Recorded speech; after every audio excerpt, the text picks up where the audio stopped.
दोस्तों, काम वासना या भोग हमें तब तक ही आनंद देता है जब तक हम उससे ऊंचे आनंद को प्राप्त नहीं कर लेते। अगर एक बार हम उससे ऊंचे आनंद का स्वाद चख लेते हैं तो काम वासना का आनंद विलीन हो जाता है। युवावस्था एक आदमी के जीवन में एक ऐसा समय होता है जिसमें उसकी काम वासना उसके चरम सीमा पर होती है। लेकिन अगर उस युवा को कोई ऐसा तरीका, ऐसा मार्ग मिल जाए जिससे वो अपनी काम वासना को अपने ध्यान की सीढ़ी बना ले तो उसका पूरा जीवन आनंदमय हो जाता है। काम वासना से छुटकारा पाना तो सभी चाहते हैं, लेकिन इससे छुटकारा पाने के लिए वो क्या करे?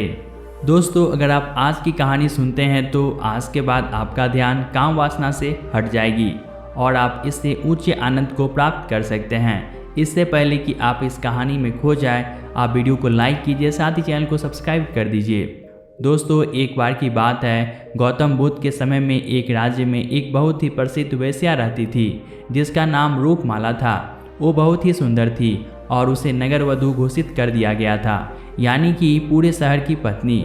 उसके महल के द्वार पर सदा सोने के रथ खड़े रहते थे, यहाँ तक कि महान राजाओं को भी उससे मिलने के लिए इंतजार करना पड़ता था। वो केवल एक वेश्या थी, लेकिन इतनी अमीर हो गई थी कि वो राज्य खरीद सकती थी। रूपमाला का शरीर जितना सुंदर था, उससे कहीं सुंदर उसकी आत्मा थी जो सच्चे प्यार के लिए तरस रही थी। क्योंकि रूपमाला खुद से वेश्या नहीं बनी थी, उसे जबरदस्ती राजा ने वेश्या बनाया था। रूपमाला के वेश्या बनने के पीछे एक कहानी है। रूपमाला अपने ग्राहकों को बहुत प्यार करने का दिखावा करती थी क्योंकि उसे इसके लिए भुगतान किया जाता था, लेकिन अंदर से वो उन सभी से काफ़ी नफरत करती थी क्योंकि वो सभी उसका इस्तेमाल एक वस्तु के रूप में करते थे। एक इंसान के रूप में उसका सम्मान कोई नहीं करता था। एक दिन रूपमाला अपने महल की बालकनी में खड़ी थी। अचानक उसने महल के सामने से एक युवा बौद्ध भिक्षु को गुजरते हुए देखा जिसके पास कुछ भी नहीं था सिवाय एक भिक्षा पात्र के, लेकिन उसके पास जबरदस्त जागरूकता थी और लोगों को खुद की ओर आकर्षित करने की अद्भुत शक्ति थी। जब युवा बौद्ध भिक्षु ने ऊपर की तरफ देखा तो रूपमाला उसे देख रही थी। युवा भिक्षु ने रूपमाला की ओर देखते हुए बेहद सम्मान भाव के साथ रूपमाला को प्रणाम किया। रूपमाला एकटक होकर उस युवा भिक्षु को देखती रह गई क्योंकि पहली बार किसी ने रूपमाला को सम्मान की नज़र से देखा था।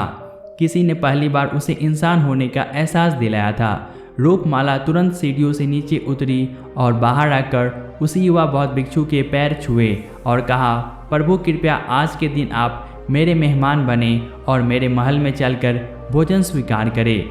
इसके बाद रूपमाला ने कहा, कृपया मेरे निमंत्रण को ना करें क्योंकि पहली बार मैंने किसी को निमंत्रण दिया है। मुझे हजारों बार हजारों राज्यों और सम्राटों द्वारा आमंत्रित किया गया है, लेकिन मैंने कभी किसी को आमंत्रित नहीं किया है। ये मेरा पहला निमंत्रण है। युवा भिक्षु ने सम्मानपूर्वक रूपमाला का निमंत्रण स्वीकार करते हुए भोजन ग्रहण किया। भोजन देने के बाद रूपमाला ने कहा, प्रभु आज से 3 दिनों के बाद बारिश का मौसम शुरू होने वाला है जो कि 4 महीने तक रहेगा और मैं आपको अपने घर में 4 महीने रहने के लिए आमंत्रित करती हूँ। आने वाले 4 महीने के लिए ये महल आपका आश्रय होगा। मैं आपको पूर्ण रूप से आश्वस्त करती हूँ कि मैं किसी भी प्रकार से आपको ध्यान में बाधा नहीं बनूंगी, बल्कि जितना मुझसे हो सकेगा आपके ध्यान की सुविधाओं को सुगम बनाने का प्रयास करूंगी। युवा बौद्ध भिक्षु ने कहा, माफ़ कीजिएगा देवी, लेकिन इस विषय में स्वयं निर्णय नहीं ले सकता। मैं आपके प्रस्ताव के विषय में बुद्ध से पूछूंगा। अगर वो मुझे अनुमति दे देंगे तो मैं आपके महल में आश्रय अवश्य स्वीकार करूंगा। इतना कहकर वो बौद्ध भिक्षु वहाँ से चला गया। इससे पहले कि वो भिक्षु बौद्ध के पास पहुँचता और रूपमाला के प्रस्ताव के बारे में कुछ बताए, उससे पहले वहाँ पर मौजूद अन्य भिक्षु बुद्ध के पास पहुँच गए और बुद्ध से कहा, आप उस युवा भिक्षु को रोकिएगा। रूपमाला ने उसे 4 महीने रहने के लिए अपने घर पर बुलाया है। रूपमाला एक वेश्या है और एक भिक्षु एक वेश्या के घर में 4 महीने रहे, ये सही नहीं है। इससे हमारे संग में गलत संदेश जाएगा।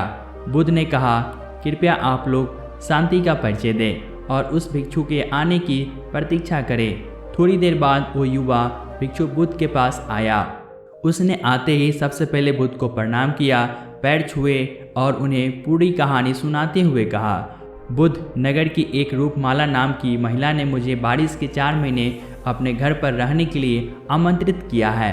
मैंने उसके निमंत्रण का भी कोई जवाब नहीं दिया। मैंने उससे कहा कि अगर आप मुझे उसके घर पर रहने की आज्ञा देंगे तभी मैं उसके घर पर रहने के लिए जाऊंगा। बुद्ध आप जो कहेंगे मैं वही करूंगा। उस युवा भिक्षु ने रूपमाला के विषय में वेश्या शब्द का प्रयोग ना करते हुए केवल महिला शब्द का प्रयोग किया। बुद्ध ने उस युवा भिक्षु की आंखों में देखा और कहा तुम रह सकते हो। तभी अचानक एक बूढ़ा भिक्षु खड़ा हुआ और बोला कि बुद्ध ये सही नहीं है। ये युवा भिक्षु एक सच्चाई छुपा रहा है। इसका कहना है कि एक रूपमाला नाम की महिला ने अपने घर पर रहने के लिए इसे आमंत्रित किया है, लेकिन वो एक महिला नहीं है, वो एक वेश्या है। बुद्ध ने कहा ये मैं जानता हूँ, क्योंकि इसने वेश्या शब्द का प्रयोग नहीं किया है। इसका अर्थ है कि इसके मन में उसके लिए सम्मान का भाव है, इसलिए मैं इसको वहाँ रहने की अनुमति दे रहा हूँ। वहाँ मौजूद हजारों भिक्षुओं को विश्वास नहीं हो रहा था कि बुद्ध ने एक युवा भिक्षु को एक वेश्या के घर में रहने की अनुमति दे दी है। अगले 3 दिनों के बाद वह युवा भिक्षु रूपमाला के घर में रहने के लिए चला गया। उसके जाते ही वहाँ पर उपस्थित अन्य भिक्षु उसके विषय में तरह तरह की बातें बनाने लगे। बुद्ध ने सभी को शांत करते हुए कहा मुझे मेरे ऊपर विश्वास है। मैंने उसकी आंखों में देखा है कि उसके भीतर तनिक भी भोग की इच्छा नहीं थी। अगर उस भिक्षु का ध्यान गाढ़ा है तो वो रूपमाला के हृदय को परिवर्तित कर देगा, और अगर भिक्षु का ध्यान गाढ़ा नहीं है तो रूपमाला अपने शारीरिक आकर्षण से भिक्षु को परिवर्तित कर देगी। ये एक प्रश्न है ध्यान और शारीरिक आकर्षण का, जिसका उत्तर हमें 4 महीनों के बाद ही मिलेगा। बुद्ध की बात सुनकर वहाँ पर उपस्थित भिक्षुओं ने कहा कि बुद्ध उस युवा भिक्षु पर बहुत अधिक भरोसा करके अनावश्यक आप जोखिम उठा रहे हैं। रूपमाला बहुत ही सुंदर स्त्री है जिससे आज तक कोई नहीं बच पाया। समय प्रारंभ हुआ। वर्षा ऋतु के 4 महीने बीत गए और वह युवा भिक्षु वापस आ गया। उसने आते ही बुद्ध के पैर छुए और उस युवा भिक्षु के साथ में रूपमाला भी आई हुई थी। उस युवा भिक्षु ने रूपमाला का बुद्ध से परिचय कराते हुए कहा बुद्ध ये रूपमाला है और ये आपसे दीक्षित होना चाहती है। ये एक अनोखी महिला है। यह न केवल सुंदर है बल्कि इसकी आत्मा भी उतनी ही शुद्ध है जितनी आप कल्पना कर सकते हैं। रूपमाला ने बुद्ध के पैर छुए और कहा मैं पहली बार देखने भर से इस युवा भिक्षु से प्रेम करने लगी थी, इसीलिए मैंने इस युवा भिक्षु को अपने सौंदर्य से कई बार आकर्षित करने का प्रयास किया, लेकिन मैं पूर्ण रूप से असफल रही। इसके बजाय इस युवा भिक्षु ने मुझे ध्यान के प्रति जागरूक किया और ऐसा एहसास कराया कि वास्तविक जीवन भोग नहीं अपितु ध्यान है।